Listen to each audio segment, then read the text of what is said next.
All right, today's question comes from Jennifer in Alabama. Jennifer writes, our daughter has been struggling with college for a couple of years. She's seeing a therapist for anxiety and depression. She recently decided to drop out of school and work full-time. She refuses to move back home and wants to keep the car we provided her for school. We told her to come home, figure out her next steps, and give the car back, or she can finish school and keep the car. She sees this as a punishment and thinks we are unsupportive villains.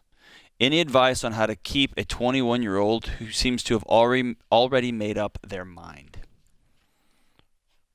Dave, you're a dad who's had a couple of 3 or 4 21-year-olds. I've got some... Man, this one gets under my skin a little bit, so you go first. I don't think, Jennifer, that you're involved enough in her situation emotionally to meet out this boundary. It sounds like you don't believe that she has anxiety and depression and she's just screwing around, and so you're going to punish her for screwing around. That's the way this sounds to me. So if you're acting on that, then that's okay. If she really has anxiety and depression and you really believe she does, then you're completely out of line. Give her the car. Help her. She's trying to find her way through a real tough mental situation. And, but I think you guys are pretty detached from her emotionally is what it feels like. Yeah, the note I wrote is this is a relationship issue right now. Yeah. And you're trying to flex on a 21-year-old who's struggling. And sometimes for a college student with high expectations and high family support to say, I'm going to take a break, that's a hard, brave move. It's not always the best, and sometimes people are into drugs and crazy, but sometimes it's a hard, brave move, and this looks like, well, then you can just fill in the blank. And you know what? As a parent, you can do that. That's your car. You can do that.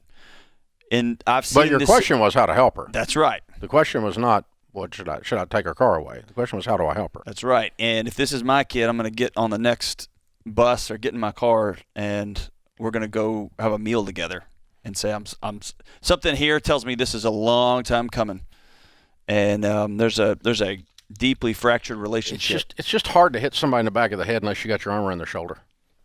And it feels like that you're trying to punch from over here, not from your arm around the shoulder. Yeah. And when somebody's struggling and they say, hey, I need to take a step back, and your first response is, then you need to do what I say, that's hard. Yeah. That's hard. And at the same time, I want to be clear, this is your car. Come get it. But it may cost you your daughter. Right? Yeah, your question was not what your rights are. Your question was, how can I help guide a 21-year-old who's already made up their mind? Right. I think I'm going to do I'm reading a lot between the lines. It's hard to know in this situation, but I'm reading a lot between the lines that your emotional connectivity and relationship with her is not deep enough she's not listening to you. Mm-hmm. And that tells me you don't have enough connectivity for her. You're not persuading anymore. You're just hitting with a bat. You're not even a safe enough place to come home when she's falling apart. Right? She's got to go find somewhere else.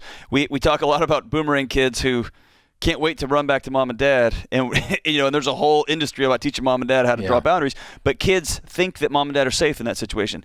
Your kid's struggling, and you are not a place that she can even be around. Now, she wants to keep your car, fair enough. You're not a place that she can go, and that's where the car doesn't matter. No. That's what I think. The advice on how to help guide her is spend more time with her. Right. And this looks like help guide sounds like... And listen more and talk less. How do I flex more? Yeah. How do I listen more and talk less? And gain the emotional proximity, earn the right to persuade and guide. And that's creating a safe place. You've lost this right. That's what we're both seeing. Yeah. She's lost the right to persuade. Yeah. That's what it amounts to. Through something. We don't know what. And my guess is this is a long time coming. Could be the kid. Yeah, it could be the kid. But somehow you lost the right to persuade. So keep the car, don't keep the car. I don't give a rip about the car. But get in your car and go sit down and meet your daughter. If it's not an expensive car, just give it to her. I wouldn't give her any more money until we've got these things repaired. She's a 21-year-old making a 21-year-old grown-up decision. So she can go make her 21-year-old life. Yeah, I'll go along with that. And I'm not going to support things that I don't have, that I can't speak into.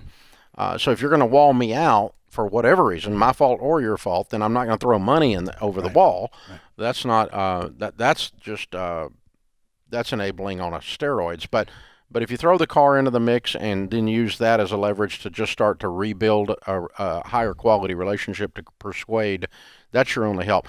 I think as a dad of kids, having grown kids is the most difficult version of raising kids. Oh, man. Because you no longer get to tell them what to do. No. You have to persuade them. And so I have to sit with my son who's getting ready to turn 30 and talk him into stuff like I have to talk you into stuff.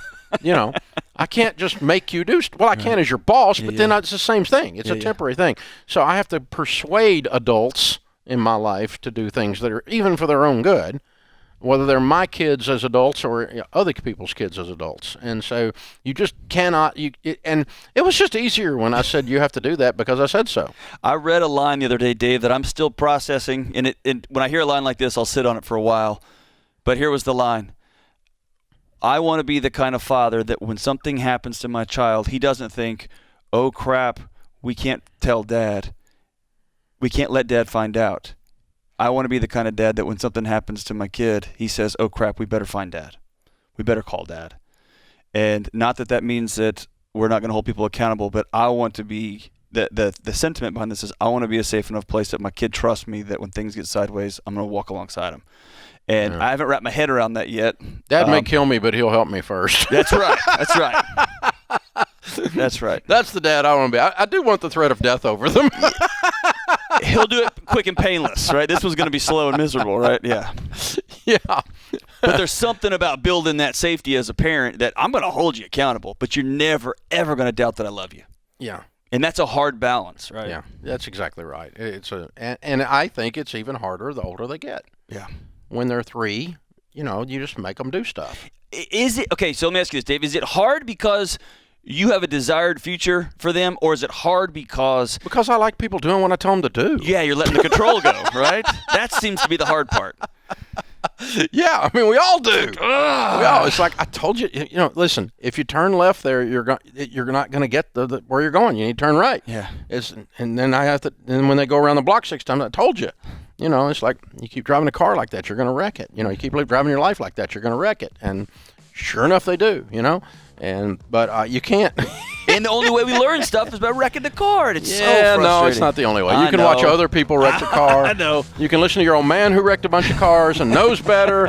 You don't have to go broke to learn to not do what I did to go broke. You can do better.